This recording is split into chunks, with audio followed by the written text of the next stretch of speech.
ഞാൻ പറയാൻ ഉദ്ദേശിക്കുന്ന കാര്യം, സഹോദരന്മാരെ, ഇവിടെ സയ്യിദ് അലി സാഹിബും അതുപോലെ സക്കരിയ സലഫിയും ഒക്കെ ശാസ്ത്രീയമായിട്ട് തന്നെ ചില ഒബ്ജക്ഷനുകൾ മണിഖാൻ സാഹിബിന്റെ ആശയത്തിന് എതിരെ ഉന്നയിച്ചു.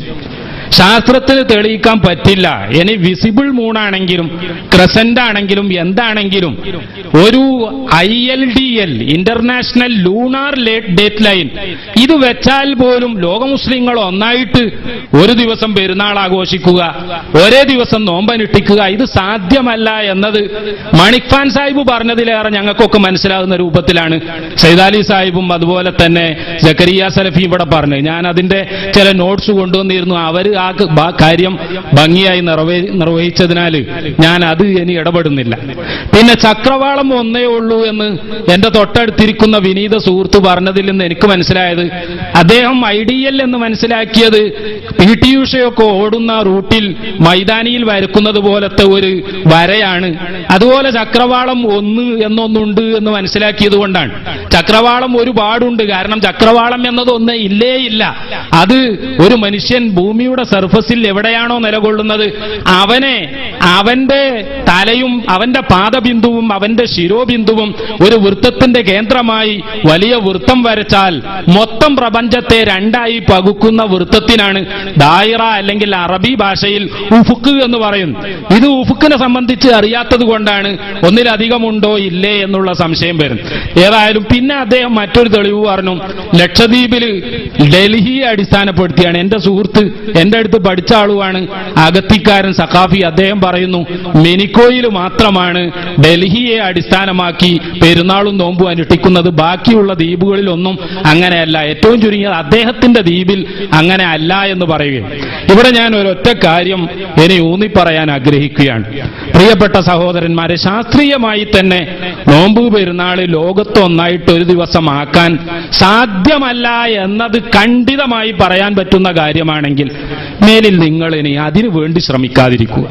അതേസമയം നേരത്തെ പറഞ്ഞതുപോലെ ഒരേ സ്ട്രീറ്റിൽ തന്നെ 3 ദിവസം നടത്തുന്നത്, അതിന് പരിഹാരം കാണണം. അതിന് കണക്ക് നല്ലവണ്ണം അറിയുന്ന, കണക്കിന് വേണ്ടി വാദിക്കുന്ന ചെറുപ്പക്കാർ ഖാദിമാരുമായിട്ട് നിരന്തരം ബന്ധപ്പെടണം. ഖാദിമാര് മാസം കാണണം എന്ന് വാശി പിടിക്കുന്ന ഖാദിമാരെ സമീപിക്കണം. ഇതാ കണക്ക് പ്രകാരം ഇന്ന സമയത്താണ് കാണാൻ സാധ്യത, നിങ്ങൾ അതൊന്ന് പ്രത്യേകം ശ്രദ്ധിച്ചു നോക്കണം. അതിനുവേണ്ടി ഒരു സംഘടനയുണ്ടാക്കണം. ഖുറൈബിന്റെ ഹദീസ് ഞാൻ അതിന്റെ ടെക്സ്റ്റ് സഹിതം ഇവിടെ കൊണ്ടുവന്നു. ഇബ്നു അബ്ബാസിനെ ഇവിടെ തെറ്റായി നേരത്തെ മണിഖാൻ സാഹിബ് ഉദ്ധരിക്കുകയുണ്ടായി. ഇബ്നു അബ്ബാസ് റളിയല്ലാഹു അൻഹു പറഞ്ഞത് ആ ദിവസത്തെ അതിന്റെ ടെക്സ്റ്റിനെ സംബന്ധിച്ചുള്ള ചില ചർച്ച ഇവിടെ നടന്നു. എന്നാൽ അദ്ദേഹം മാസം കണ്ടത് 2 ദിവസമായതിന്റെ പേരിൽ പെരുന്നാൾ 2 ദിവസം തന്നെ ആകണം എന്ന് നിർബന്ധം പിടിച്ച ആളാണ് ഇബ്നു അബ്ബാസ് റളിയല്ലാഹു അൻഹു എന്ന ഖുറൈബിന്റെ ഹദീസ് ഉദ്ധരിച്ചത് ഇമാം മുസ്ലിം റഹ്മത്തുള്ളാഹി അലൈഹി തന്റെ സ്വഹീഹ് മുസ്ലിമിലാണ്. പിന്നെ ഇന്റർനാഷണൽ ഡേറ്റ് ലൈൻ, ഇത് വാണിജ്യ ആവശ്യങ്ങൾക്കാണ്. കപ്പൽ യാത്രക്കാരൻ ക്ലോക്ക് തിരിച്ചു വെക്കണം. ഇതൊക്കെ നമ്മൾ സ്കൂളിൽ പഠിച്ചതാണ്. ഈ ഇന്റർനാഷണൽ ഡേറ്റ് ലൈൻ ഉണ്ടാകുമ്പോൾ തന്നെ ഇന്ത്യ രാജ്യത്ത് ഒരു സ്റ്റാൻഡേർഡ് ടൈമുണ്ട്. അതേപോലെ തന്നെ ഓരോ മെറീഡിയൻ അനുസരിച്ചും ലോക്കൽ ടൈമും വ്യത്യാസപ്പെടും.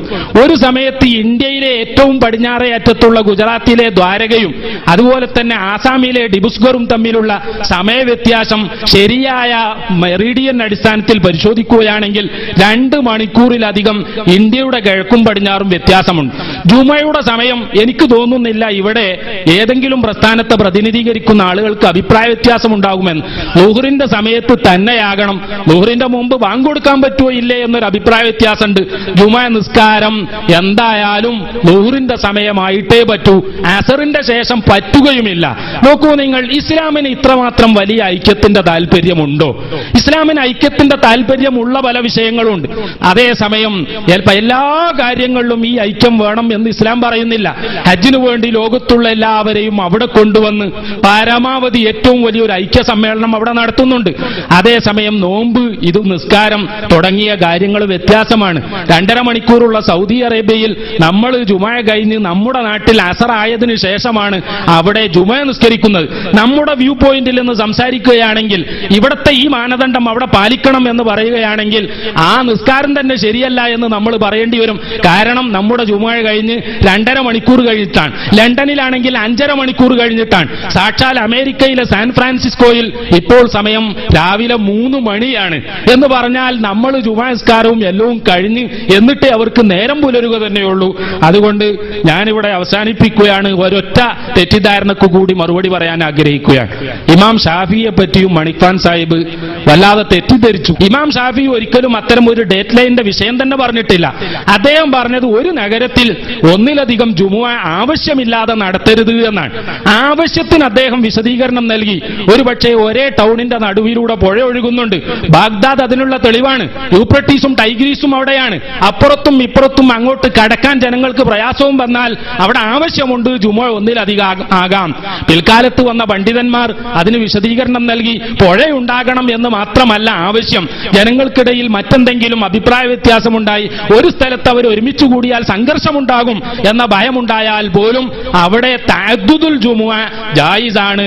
ഈ മാനദണ്ഡം പറഞ്ഞത് ഡേറ്റ് ലൈനെ സംബന്ധിച്ചാണ് എന്ന് പറഞ്ഞ് തെറ്റിദ്ധാരണ സൃഷ്ടിച്ചത് മണിക്വാൻ സാഹിബിനെ സംബന്ധിച്ചിടത്തോളം ശരിയായില്ല എന്ന് ഞാനിവിടെ ഉണർത്തിക്കൊണ്ട്, പിന്നെ നേരത്തെ ഒരു സഹോദരൻ പറഞ്ഞു അറഫ നോമ്പ് അവിടെ നോക്കുമ്പോൾ നമ്മളിവിടെ നോമ്പ് നോൽക്കാതിരിക്കുന്നത് തീർത്തും അഭികാമ്യമല്ല. ഞാൻ ചോദിക്കട്ടെ, അറഫ നോമ്പ് നമ്മളോട് നോക്കാൻ പറഞ്ഞത് ദുൽഹജ്ജ് 9 അന്നാണ്. ദുൽഹജ്ജ് 9 അന്ന് ഇവിടെയുള്ളവരാ നോമ്പ് നോൽക്കേണ്ടത്, അറഫയിലുള്ള ആളുകൾ നോമ്പ് നോൽക്കേണ്ടതില്ല. അറഫയിലുള്ള ആളുകൾക്ക് അവരുടെ ദുൽഹജ്ജ് 9 അവർ അറഫയിൽ നിൽക്കണം. നമ്മളാണെങ്കിലോ ഇവിടെ നമ്മുടെ ദുൽഹജ്ജ് 9 അന്ന് നോമ്പ് നോൽക്കുകയും വേണം. അവർ പിറ്റേന്ന് പെരുന്നാളാണ് എന്നൊന്നും പറഞ്ഞ് നമുക്ക് അതൊന്നും പ്രയാസമില്ല. ഉള്ളതുപോലെ നടന്ന് 4 മദ്ഹബിലെയും പണ്ഡിതന്മാരുടെ വ്യക്തമായ രേഖകൾ എന്റെ കയ്യിലുണ്ട്. സമയം പാലിക്കുക എന്നതാണ് സദസ്സ് മനസ്സിലാക്കുന്ന ഒരു പ്രസംഗകനെ സംബന്ധിച്ചിടത്തോളം ഏറ്റവും വലിയ ബാധ്യത എന്ന് മനസ്സിലാക്കി ആ പണ്ഡിത റിപ്പോർട്ടുകളൊക്കെ ഞാൻ ഇവിടെ വെച്ചുകൊണ്ട് ഒറ്റ വാക്കിൽ അവസാനിപ്പിക്കുകയാണ്. എടുക്കാൻ പറ്റിയ മുഴുവൻ പണ്ഡിതന്മാരും അവരൊക്കെ പറഞ്ഞത് ഇഖ്തിലാഫുൽ മത്താലി ബാധകമാണ്. കണ്ടതിന്റെ അടിസ്ഥാനത്തിൽ മാത്രമേ മാസം പ്രഖ്യാപിക്കാവൂ. ഏറ്റവും ചുരുങ്ങിയതിൽ അവസാനമായി ഇബ്നു തൈമിയ്യ പറയുന്ന ഒരു വരി മാത്രം ഉദ്ധരിച്ചുകൊണ്ട് അദ്ദേഹത്തിന്റെ ഫതാവയുടെ 25-ാം വാള്യത്തിൽ അദ്ദേഹം പറയുന്നത് നോക്കൂ നിങ്ങൾ. ഫഇദാ ഷഹിദ ഷാഹിദുൻ ലൈലത്ത 30 മിൻ ശഅബാന അന്നഹു റആഹു ബിമകാനിൻ. ഞാൻ ഇന്നാലിന്ന നിങ്ങൾ അഹമ്മദിനെ കണ്ടിരുന്നോ? ഓ ഞാൻ ഇപ്പോൾ അവിടെ ആ സുന്നി പള്ളിയുടെ അടുത്ത് അല്ലെങ്കിൽ ജമാഅത്തെ ഇസ്ലാമിയുടെ പള്ളിയുടെ സമീപത്ത് കണ്ടിരുന്നു എന്ന് പറയാൻ ലഫ്ദ് ഉപയോഗിക്കൽ റആ തന്നെ. ഇവിടെ ഇബ്നു തൈമിയ്യ പറയുന്നു അന്നഹു റആഹു ബിമകാനിൻ മിനൽ അംകിനതി ഖരീബിൻ ഔ ബഈദിൻ വജബ സൗമു. കാണലിനെയാണ് അടിസ്ഥാനപ്പെടുത്തേണ്ടത് എന്ന് ഇത്രയും ശക്തിയായി വാദിച്ച ഒരു പണ്ഡിതൻ ഇബ്നു തൈമിയ്യയെ പോലെ കാണാനില്ല. അതുകൊണ്ട് കൂടുതൽ പണ്ഡിതന്മാരും കൂടുതൽ ജനങ്ങളും ഈ ഒരു ശൈലി സ്വീകരിക്കുന്നു എങ്കിൽ അതിനെ പിന്തുണച്ച് വൈകാരികമായ ഒരു മുസ്ലിം ഐക്യം എന്ന ആശയം തൽക്കാലം കൂടുതൽ പഠനം കഴിയുന്നത് വരെ തന്നെയെങ്കിലും മാറ്റി നിർത്തണം എന്നുണർത്തി ഇത്തരം സംരംഭങ്ങൾക്ക് വേദിയൊരുക്കിയവർക്ക് നന്ദി രേഖപ്പെടുത്തി വാഖിറു ദഅവാനാ അൽഹംദുലില്ലാഹി റബ്ബിൽ ആലമീൻ.